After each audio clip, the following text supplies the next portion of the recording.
Assalamualaikum warahmatullahi wabarakatuh. Rabbi sholli sadri wa yassir li amri wahlul lisani yafqahu qawli. Izinkan kami memperkenalkan diri, kami dari kelompok 1 kelas 12 F1C.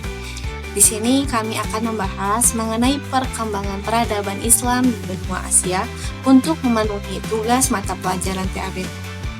Selanjutnya di sini ada anggota dari kelompok 1. Izin memperkenalkan diri, nama saya Ahmad Arafati. Nama saya Arianti Nurhayati. Nama saya Juwita Febianti. Nama saya Puri Sawala Nestania. Dan saya Rangga Uletar Kalpati. Di materi pertama itu ada perkembangan peradaban Islam di Asia. Perkembangan peradaban Islam di Asia dipengaruhi oleh kerajaan Turki Utsmani yang mempengaruhi perkembangan Islam secara langsung di Asia, Eropa, Afrika, dan juga Islam ini masuk ke Timur Tengah, Asia Barat, Asia Timur, Asia Selatan, Asia Tengah, dan Asia Tenggara. Yang pertama ada dari Timur Tengah sebagai tempat asal agama Islam yang membuat Timur Tengah ini menjadi daerah pertama agama ini berkembang, yang pemerintahannya dibagi menjadi 3 periode, yaitu periode pertama ditandai dengan adanya perjanjian pada tahun 1157 Hijriah atau 1744 Masehi antara Pangeran Muhammad bin Saud atau pemimpin Adiriyah dengan Muhammad bin Abdul Wahhab yang menyepakati untuk ditegakkannya syariat Islam secara moderni. Sementara itu, periode kedua ditandai dengan kembalinya Turki bin Abdullah ke Adiriyah. Dan yang terakhir itu ada periode ketiga yang diawali dengan diusirnya keluarga Ar-Rasyid dari Riyadh oleh Raja Abdul Aziz bin Abdurrahman. Yang kedua itu ada Asia Barat. Asia Barat merupakan wilayah benua Asia yang dimana agama Islam ini tersebar sejak masa Nabi Muhammad SAW, di mana Islam mulai berekspansi di Syria dan Persia. Setelah masa Khulafaur Rasyidin, perkembangan Islam ke wilayah Asia Barat dilanjutkan pada masa dinasti Bani Umayyah dan dinasti Bani Abbas. Ekspansi Bani Umayyah dalam rangka memperluas wilayah kekuasaan merupakan lanjutan dari ekspansi yang dilakukan oleh para pemimpin Islam sebelumnya. Selanjutnya ke Asia Timur. Meskipun tidak pernah dikenal sebagai negara Islam, akan tetapi telah memiliki hubungan dengan Arab sejak sebelum lahirnya Islam, terutama untuk negara Cina. Penyebaran agama Islam di Cina sendiri berasal dari pasukan Arab yang datang dari Asia Tengah dan perdagangan Muslim yang tinggal di Canton pada abad ke-8, yakni pada masa dinasti Umayyah. Selanjutnya, yang keempat itu adalah ada Asia Selatan. Islam di Asia Selatan diperkenalkan dalam bentuk sebuah peradaban telah berkembang yang diwarnai dengan budaya pertanian, agrikultural, urbanisasi, dan keagamaan yang terorganisir secara mapan. Pada awal kekuasaan Islam di wilayah India terjadi pada masa Khalifah Al-Walid dari dinasti Bani Umayyah.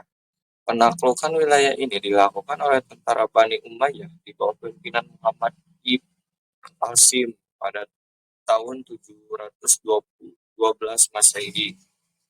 Penaklukan sisa wilayah India dimulai dari kampanye Muhammad Ghori dan para jenderal 1175 sampai 1203 Masehi. Dalam perjalanan kembali ke Ghazni, Muhammad Ghori memberikan tanggung jawab operasi militer kepada Khutuddin Aibek yang menjadi Sultan Delhi pertama. Nah, selanjutnya yang kelima ada Asia Tengah. Islam pertama kali tersebar ke wilayah Asia Tengah sebagai akibat dari penaklukan Arab terhadap Iran dan Transosania dan perpindahan kalangan pedagang Muslim dan kaum Sufi dari wilayah perkotaan ke padang rumput yang terjadi pada abad ke-7. Kedua wilayah tersebut juga berhubungan melalui migrasi Turki pada abad 10 sampai abad 14 yang mengantarkan bangsa Asia Tengah ke Iran dan mengantarkan kultur kerajaan Iran dan peradaban Islam ke Asia Tengah. Penaklukan ini berlangsung pada masa dinasti Umayyah yang kala itu mengadakan ekspansi ke wilayah timur dengan menduduki beberapa wilayah di Asia Tengah yang meliputi wilayah yang berada di antara Sungai Syahun dan Jahun. Yang keenam itu ada Asia Tenggara. Islam masuk di Asia Tenggara sejak abad ke-7, didasarkan pada bukti arkeologis berupa batu nisan yang bertuliskan Arab Kufi dengan menyebut nama Ahmad bin Abu Ibrahim bin Abu Aradah alias Abu Kamil ditemukan di Jalan Pelayaran dan Perdagangan di Parang, Champa Selatan yang kini masuk daerah Vietnam. Pada abad ke-7 tersebut, Islam di Asia Tenggara belum terorganisir secara masif, sehingga masih sebatas Islam masuk Asia Tenggara.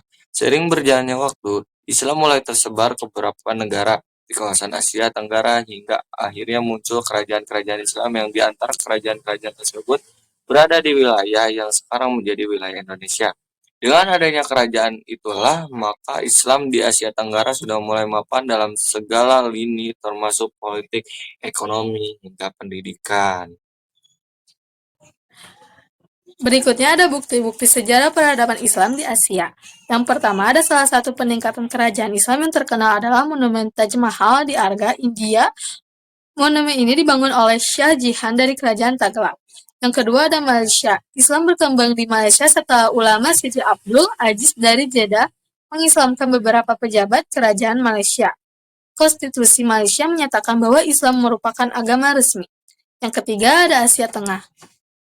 Deteksi ibu kota Uzbekistan. Tersimpan salinan asli Al-Quran pada zaman Khalifah Ustamah bin Affan. Samarkand juga merupakan salah satu kota penting dalam perkembangan peradaban Islam di Asia Tengah. Yang keempat ada Cina. Masjid Niujin di Beijing, Cina dibangun pada tahun 996 Masehi.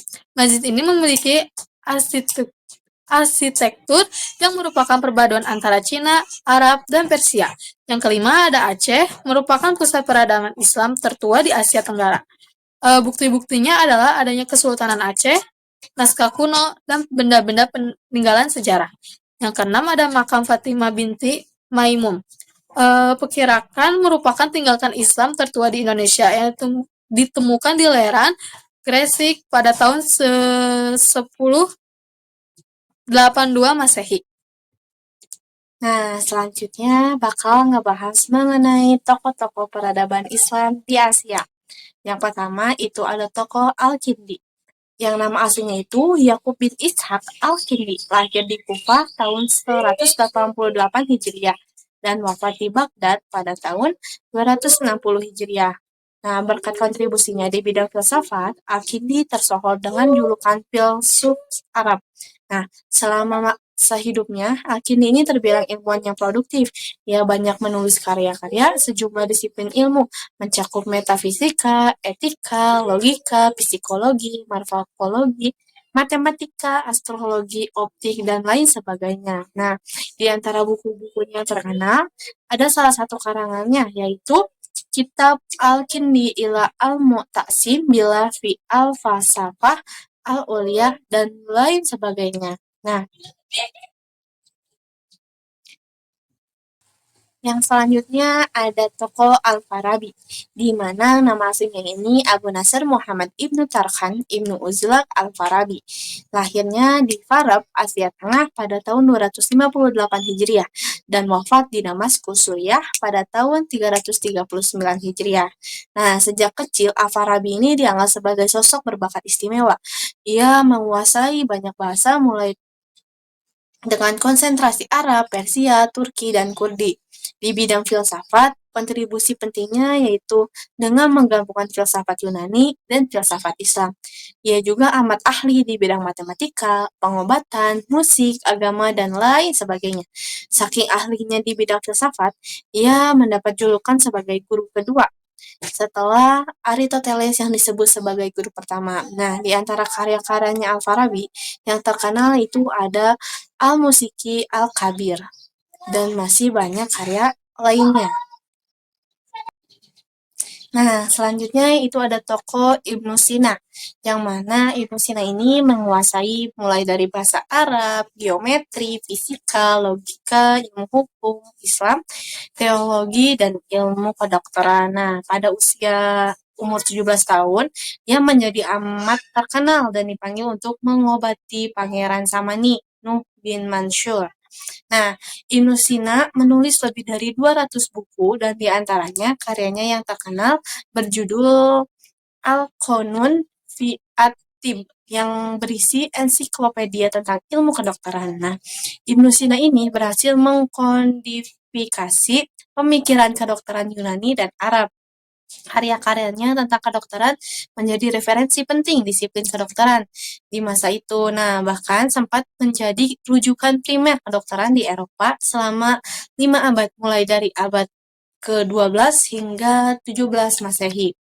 Nah, selain itu juga ada juga tokoh lain yang keempat itu seperti ada Ibnu Haytham mulai dari 354 sampai 430 Hijriah, terus ada Al-Ghazali pada tahun 450 sampai 505 Hijriah, selanjutnya ada Ibnu Rushd pada 520 sampai 595 Hijriah, dan ada Jabir Al-Hayyan pada 721 sampai 815 Hijriah, dan yang terakhirnya itu ada Ibnu Khaldun pada 1332 sampai 1406.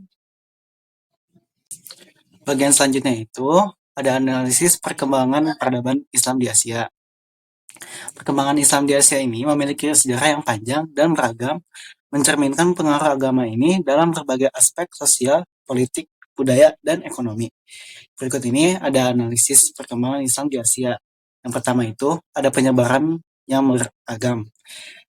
Di sini tuh Islam di Asia berkembang melalui jalur perdagangan, dakwah, dan penaklukan yang menciptakan variasi budaya Islam di setiap wilayah.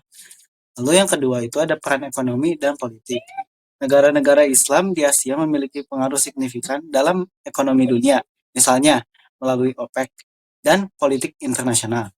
Dan yang ketiga ada tantangan modern, seperti globalisasi, konflik geopolitik, dan radikalisasi, yang menjadi tantangan besar bagi perkembangan Islam di Asia. Dan yang terakhir, itu ada moderasi dan reformasi. Banyak negara muslim Asia kini mendorong Islam moderat dan adaptasi nilai-nilai modern untuk menjaga harmoni sosial. Lalu, dengan latar belakang sejarah yang kuat, Islam di Asia terus memainkan peran penting dalam membentuk dinamika global di abad ke-21. Nah, mungkin cukup sekian materi-materi mengenai perkembangan peradaban Islam di benua Asia yang dapat kami sampaikan. Masih banyak kekurangan dalam ilmu yang kami sampaikan, tapi semoga bisa bermanfaat bagi kita semua. Kami, kelompok 1 pamit undur diri, saya mewakilkan Puri Sawala sebagai moderator. Wassalamualaikum warahmatullahi wabarakatuh.